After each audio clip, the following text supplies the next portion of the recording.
It's a great day in SimWorld, everybody. Good morning and welcome to SimWorld Today. I'm B Ron. Alongside me, the man who loves Mondays. Yo, good morning, man. Good morning. I like how that's becoming my moniker. That's actually, I'm not mad at it at all.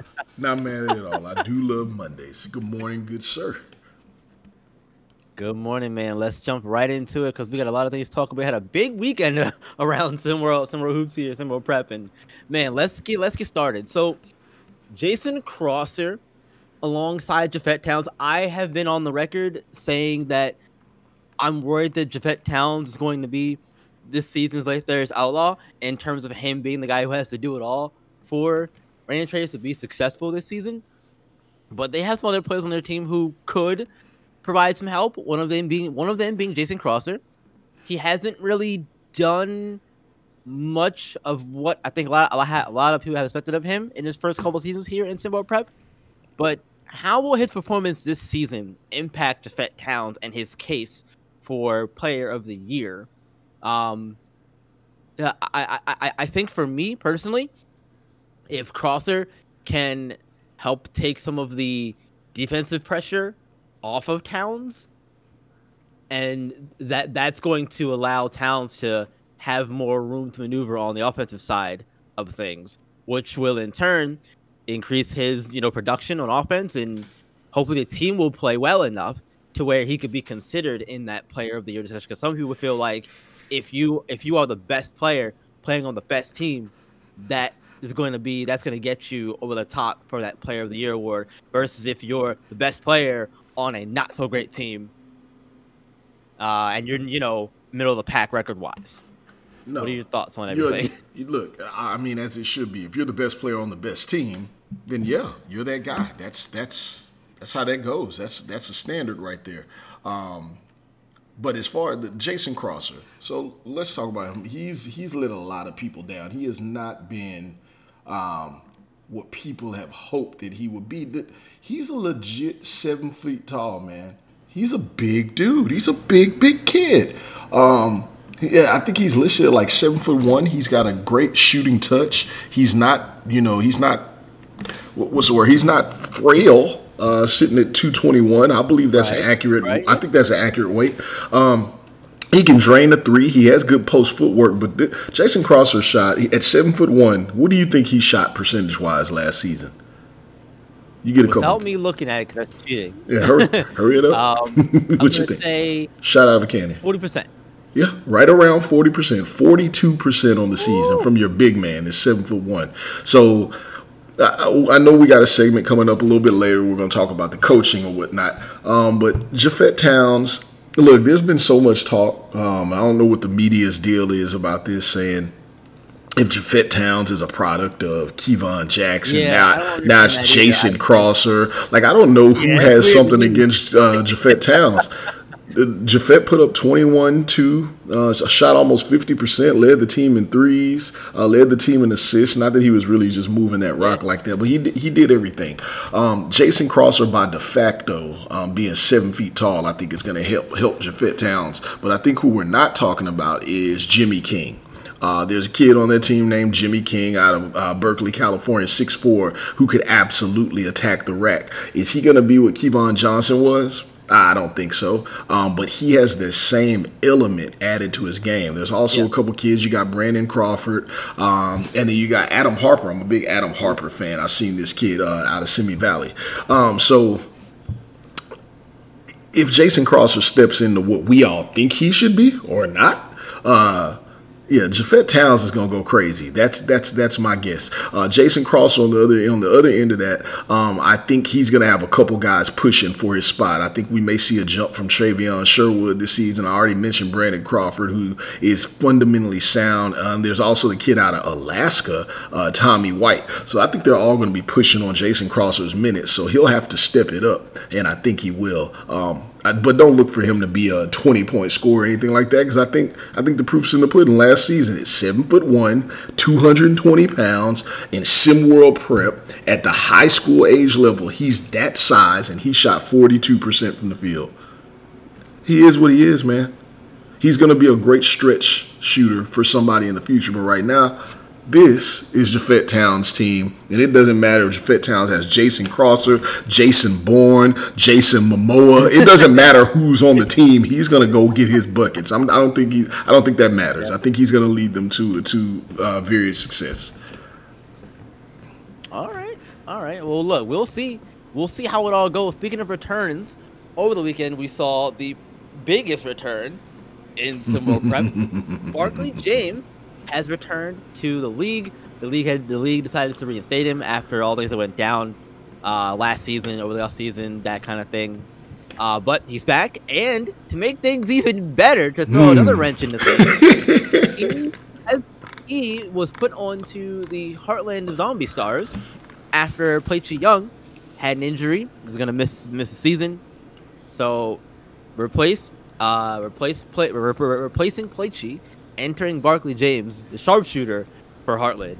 Man, what will be his biggest impact? Where will his biggest impact be felt? On the court or on the court?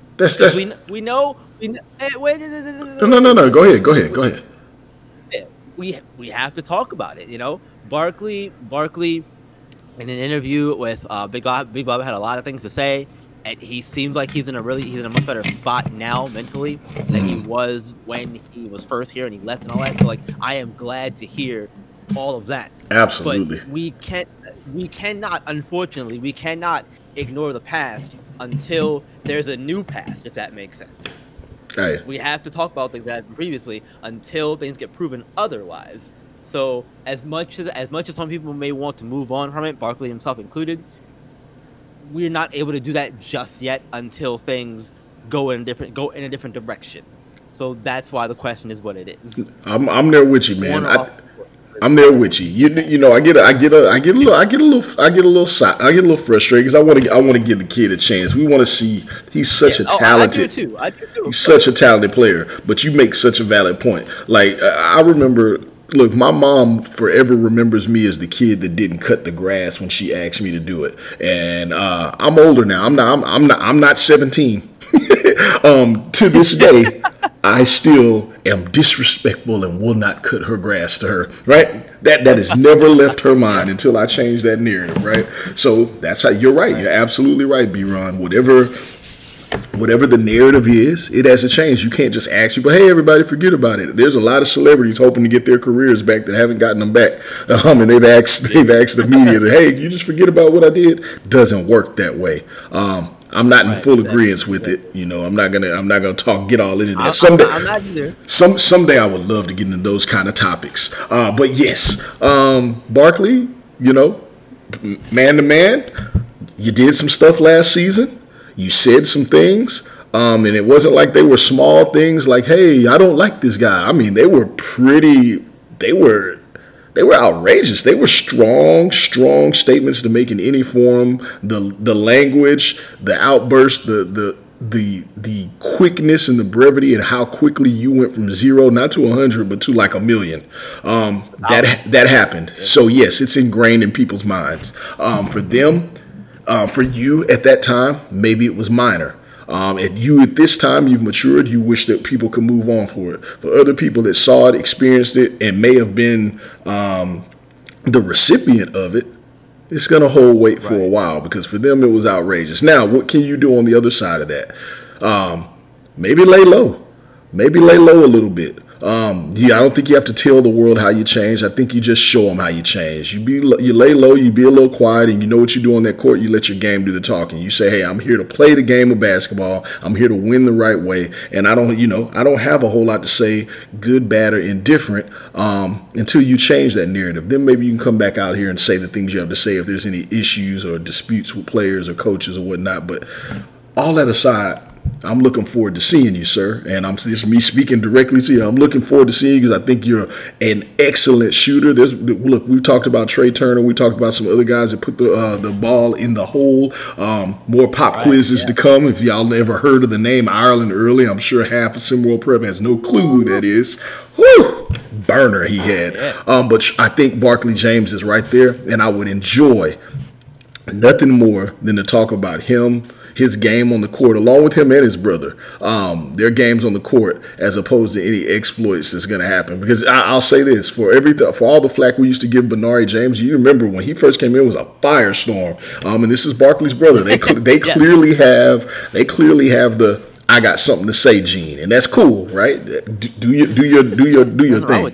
Benari came right in. He came in super hot. And Hellfire came with him in the return, how everybody responded. And you know what he's done?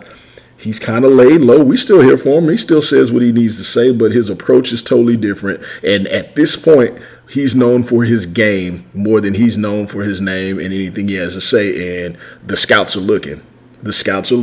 And, you know, they're impressed by his game.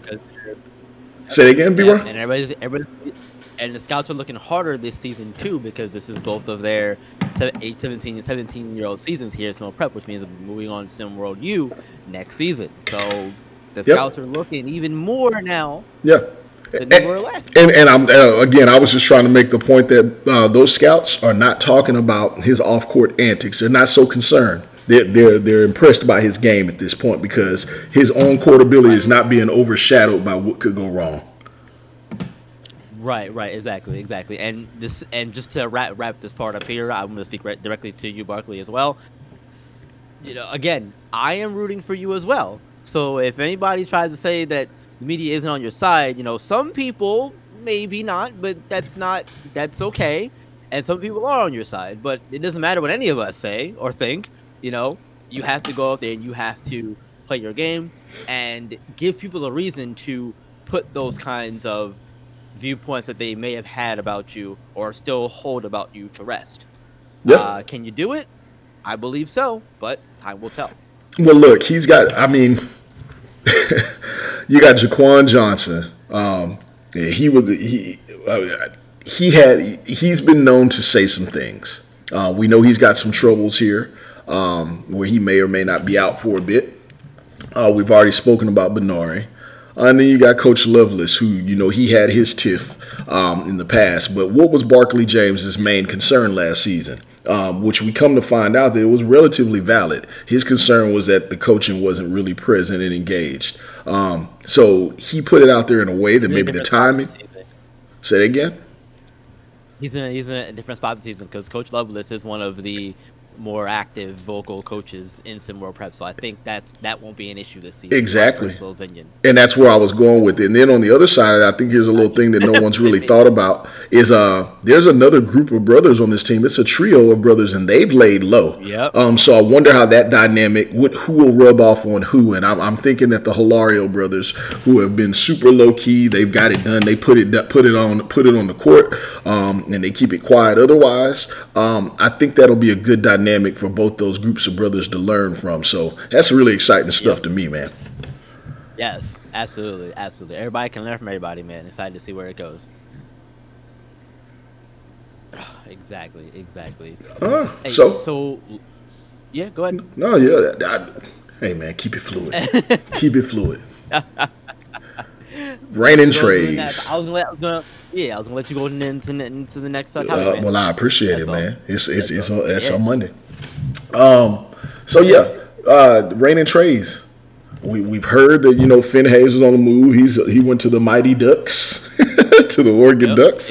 And we've heard some rumors about some coaches, maybe possibly coming in the fray for raining trades. Jamal Crawford.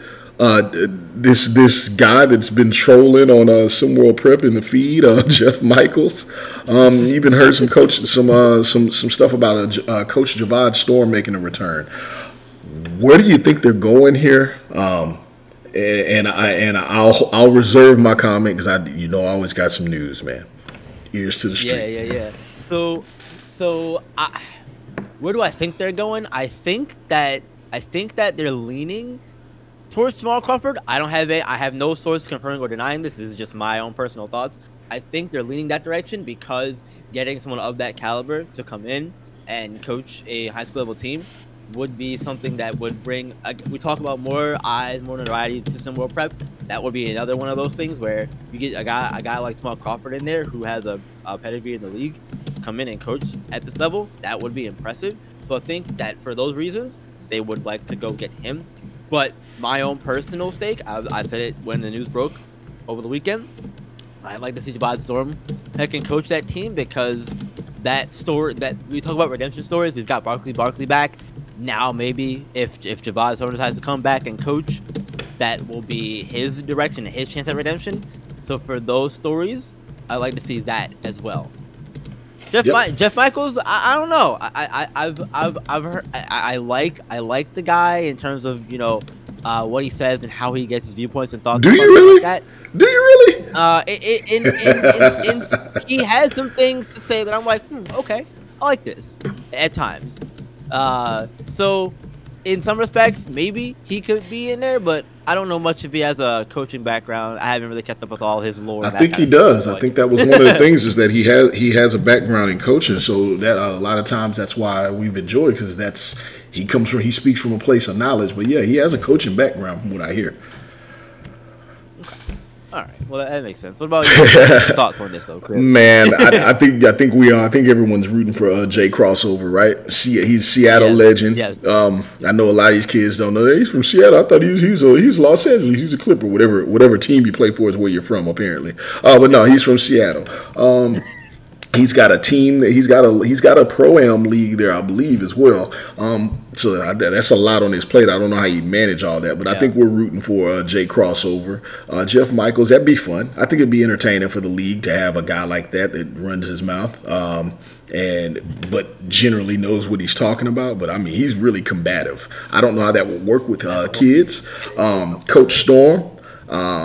I'm all about a redemption story. I literally live off redemption stories. That's one of the reasons why I love Kobe Bryant. It's one of the reasons why I love Floyd Mayweather. It's one of the reasons why I've come to appreciate LeBron James, is the redemption story, the bounce back. But on the other end of that, these kids need guidance, and the argument was that he was not very engaged and active, and I would not want to see that come to another team, I'm going to be honest. But maybe we've talked about people being able to change, so I'm not certain. But I will tell you that what I'm hearing from the organization is that we will hear who that new coach is to be named today. I think we're supposed to be getting some information this morning, sometime before lunch. Thank you for that, because I will be having my Monday afternoon drink. So I would love to see that information come out before then, and that's what I'm thinking is going to happen. So that's what my sources are telling me. All right. Well, look. Well, hopefully there'll be good news for the trades organization and fans and all of us here in SimWorld Prep. We're looking forward to seeing what kind of move they make, which direction they go in terms of their new coach. Emerald City Ventures are going to be on the move and trying to figure out who their new coach is going to be over there. Looking forward to seeing how that goes. Let's sure. Up with a round of hot takes, yo. So yeah, we're about to do a round. It's Monday morning. Okay, all right. It's Monday morning. Yeah, round of hot takes real quick. Team performances edition. I've got two for you this morning. One from the Neo and one from the Founders region. Maybe we'll do two more of these tomorrow. We'll see. Okay. But my first one, and this is one that I said the other day. Beyond the Arch will finish fourth place in the Neo region. And first place is gonna be Rocky Mountain. I had it here, but that my main hot take is that Beyond the Arch is going to finish in fourth place in that in the Neo region. Wow. Okay. Yeah. I mean that's. All right. Are we sticking to regions here? Is that what we're doing? Yes. Or is it this just hot takes in general? Yeah, hot takes in general. Well, hot takes on the team performances from their region or whatever it is. Yeah.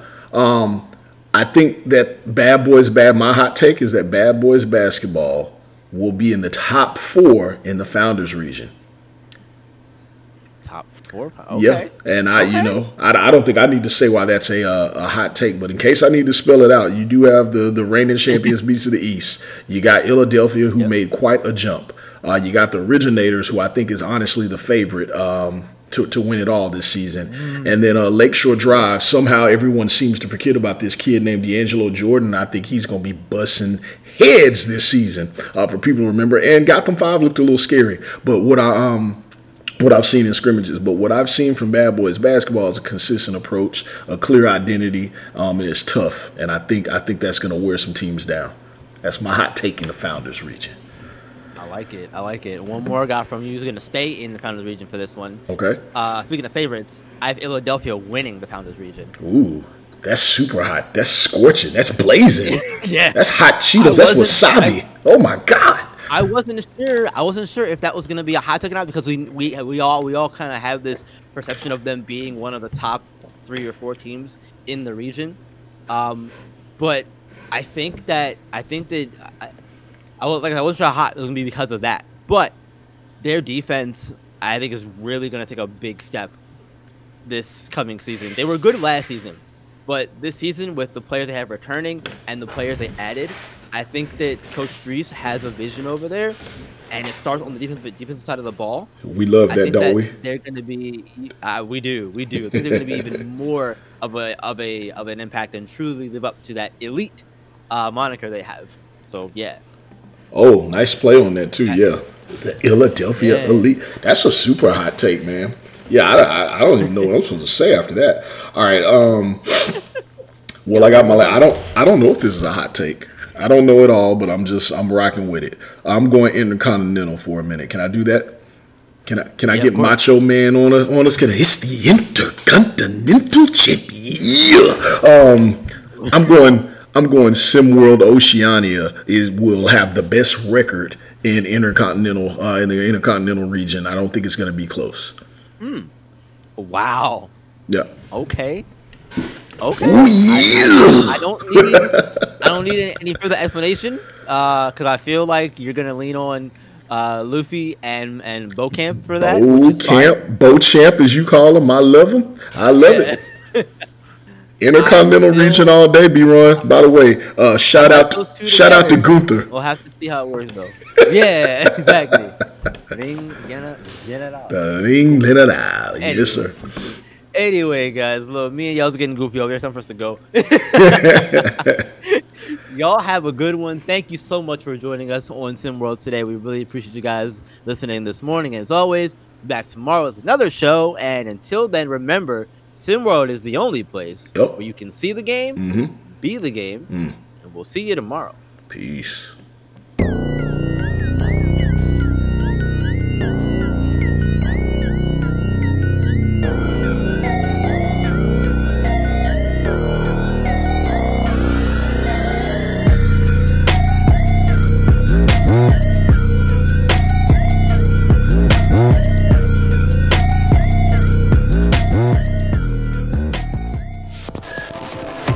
This has been a presentation